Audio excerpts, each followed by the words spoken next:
नमस्कार दोस्तों, स्वागत है आप सभी का एजू करंट इंडिया पर। दोस्तों, आप जानते हो बांग्लादेश के अंदर भारत के खिलाफ बहुत ज़्यादा लेवल पर प्रोटेस्ट हो रहे हैं। मतलब आप ये कहिए कि बांग्लादेश जो है उसका मानना है कि बांग्लादेश के अंदर फिलहाल में जो भी घटनाएं घटित हो रही है उसके लिए भारत का कहीं ना कहीं हाथ है। इन सब का विरोध करते हुए अब फिलहाल में भारत के अंदर भी बांग्लादेश के खिलाफ प्रोटेस्ट होने शुरू हो चुके हैं। आज मैं आपको ये सारी न्यूज़ बताऊंगा जिसमें किस तरह से बांग्लादेश के अगेंस्ट भारत के अंदर प्रोटेस्ट हो रहे हैं। उसमें आप पहली ये न्यूज़ देखिए, सिलचर के अंदर बांग्लादेश को लेकर ये प्रोटेस्ट किए जा रहे हैं कि बांग्लादेश के अंदर ये जो एक्टिविटीज़ हो रही है उसका भारत सरकार कड़ी तरह से एक्शन ले और बांग्लादेश को कड़ी तरह से उसका जवाब दिया जाए। साथ ही बांग्लादेश के खिलाफ 1900 यानी कि 1971 के बाद पहली बार ऐसा है कि जो इस तरह का मिशन चल रहा है बांग्लादेश के खिलाफ, भारत के अंदर प्रोटेस्ट हो रहे हैं। यूथ टिपरा फेडरेशन एक ग्रुप है जिसे YTF भी कहा जाता है। ये यंग लोगों का ग्रुप है और ये जो ग्रुप है ये बांग्लादेश के खिलाफ अब एक प्रोटेस्ट चला रहा है जिसका कहना है कि बांग्लादेश को अब समझाना होगा कि वो भारत के खिलाफ इस तरह का कोई कदम ना उठाए ताकि भारत जो है कभी किसी मुसीबत में ना पड़े। भारत के खिलाफ जो बांग्लादेश के अंदर प्रोटेस्ट हो रहे हैं उसको लेकर भारत की जो जनता है वो काफ़ी ज़्यादा अब सजग हो चुकी है। वहीं मैं आपको एक और ग्रुप का नाम बताता हूँ जिसका नाम है बांग्या हिंदू महामंच। ये एक ग्रुप है जिसने सिलीगुड़ी के पास में प्रोटेस्ट किया है। और प्रोटेस्ट उन्होंने किस चक्कर में किया है, क्योंकि आपको पता होगा बांग्लादेश के अंदर एक हिंदू का मर्डर हुआ है जो कि उसको उस व्यक्ति को जलाया गया है पेड़ पे लटकाकर। उसके बाद भारत के अंदर उनके अगेंस्ट काफ़ी ज़्यादा प्रोटेस्ट भड़का और उनका कहना है कि अब बांग्लादेश के ऊपर भारत सरकार को एक स्ट्रिक्ट एक्शन लेना चाहिए। इस बात को लेकर भी भारत के अंदर मांगे उठने लगी है। वहीं एक और जगह जो कि है बराक वैली, ये बराक वैली असम के साउथ वाले हिस्से के अंतर्गत आती है। वहाँ पर भी बांग्लादेश के अगेंस्ट काफ़ी ज़्यादा तेज़ी से प्रोटेस्ट हो रहे हैं। लोगों का मानना है कि बांग्लादेश की जो माइनॉरिटीज़ है यानी कि वहाँ के जो हिंदू है उनके ऊपर काफ़ी खतरा है, जिस चीज़ को लेकर भारत सरकार को अब अपनी तरफ से सख्ती दिखानी होगी और बांग्लादेश को अल्टीमेटम भेजना होगा कि बांग्लादेश इस तरह का कोई कार्य ना करे। दोस्तों, ये सारी चीज़ें क्यों हो रही है? क्योंकि बांग्लादेश के अंदर भारत के खिलाफ लोगों को इस तरह से भड़का दिया गया है, भारत के खिलाफ इस तरह से जहर उगला गया है कि वहाँ की जनता को, वहाँ के लोगों को सिर्फ यही लग रहा है कि भारत ही गुनहगार है, यानी कि भारत ने ही सारी कार्य किए हैं। भारत जो है वो इस तरह से बांग्लादेश के अंदर ही सारे कार्य करवा रहा है, क्योंकि भारत का मानना है कि अगर बांग्लादेश के अंदर जब से शेख हसीना सरकार गई है तब से भारत को मतलब आप कहिए अच्छा नहीं लग रहा है।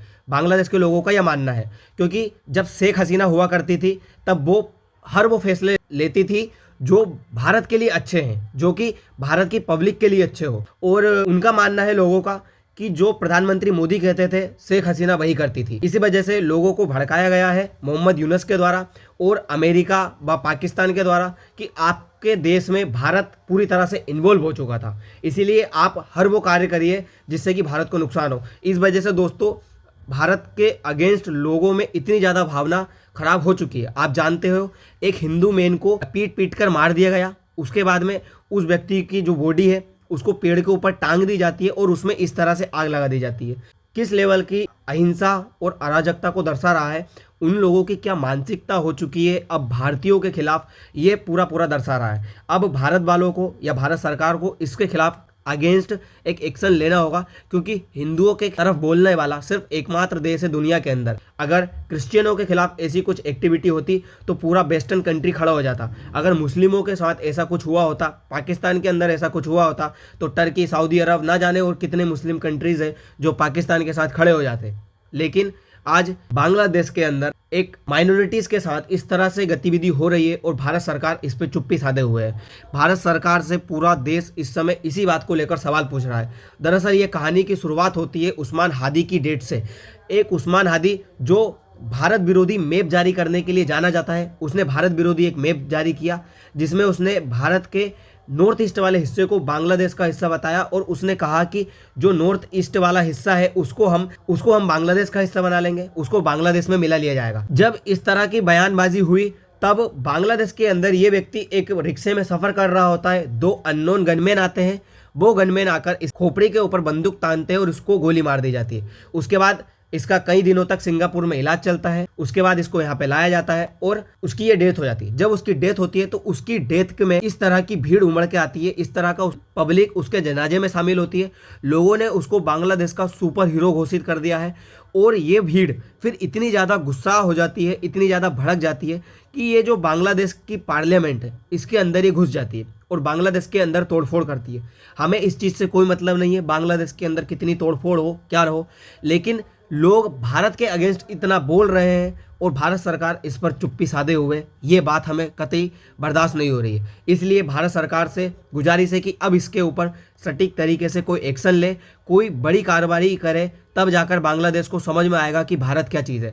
दोस्तों, इस चीज़ के लिए भारत सरकार बहुत पहले से तैयार थी, क्योंकि उन्हें पता था कि थोड़े दिन के बाद भारत के खिलाफ ये जहर उगला जाएगा। इसीलिए आपको याद होगा कुछ महीने पहले ही भारत ने अपने नॉर्थ ईस्ट वाले इलाके में यानी कि सिलीगुड़ी कॉरिडोर के पास में 3 नए गैरिसन्स बनाए थे। ये चिकन नेक के पास 3 नए गैरिसन्स बनाए गए। जब ये 3 नए गैरिसन्स बनाए गए, इसको लेकर बांग्लादेश में और आप कहिए पाकिस्तान और चाइना के अंदर काफ़ी ज़्यादा टेंशन्स बढ़ी थी। उनको ये डर था कि कहीं भारत इन चिकन नेक के पास में इन गैरिसन्स का ऐसा यूज़ ना कर ले जिससे कि कभी भी चिकन नेक को डिस्ट्रॉय ना किया जा सके।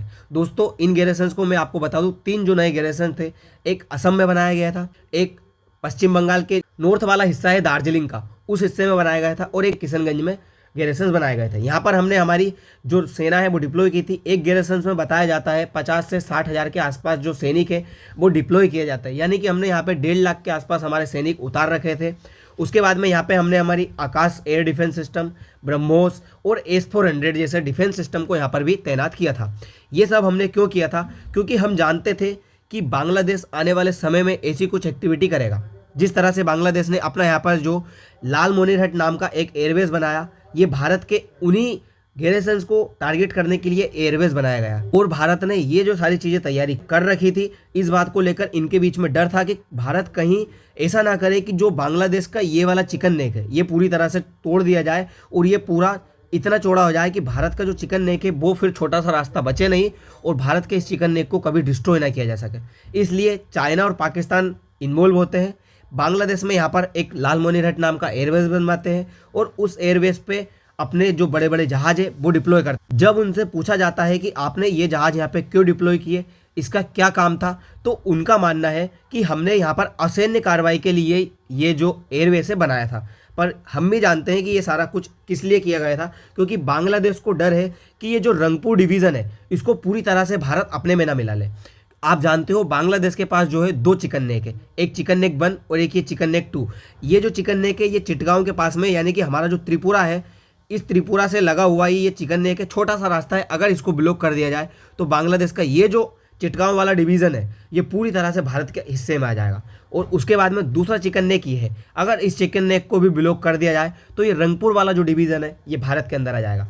भारत के अंदर जो प्रोटेस्ट हो रहे हैं उन प्रोटेस्टर का अब यही कहना है कि अब बांग्लादेश को ख़त्म कर दिया जाए और बांग्लादेश के अब 3 टुकड़े कर दिए जाए, जिसमें से एक टुकड़ा ये वाला, एक ये मेन बांग्लादेश हो जाएगा और एक ये हिस्सा हो जाएगा, जिसको में से ये जो रंगपुर डिवीज़न है उसको भारत के अंदर मिला लिया जाएगा और ये जो चिटगांव डिवीज़न है उसको भी भारत के अंदर मिला लिया जाए।